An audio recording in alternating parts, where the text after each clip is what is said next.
Hi guys, so kasama natin si Ate Juby, siya yung ating tour guide ngayong araw dito sa Macau. Hi! Yay! Sis! Yeah!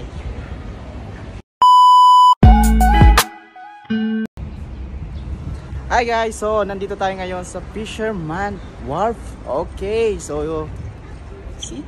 Diba? Ang ganda. Dito lang yan sa Macau. So tara, samahan nyo ako, silipin natin at tignan natin kung gaano ganda rito. Isa ito sa mga destinations na pinuntahan namin dito sa Macau.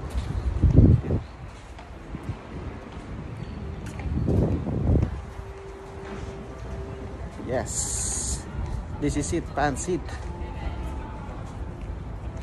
Oh, see the beauty of Macau.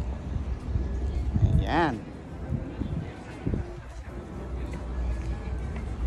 Dito ginanap yung movie ng Gladiator. So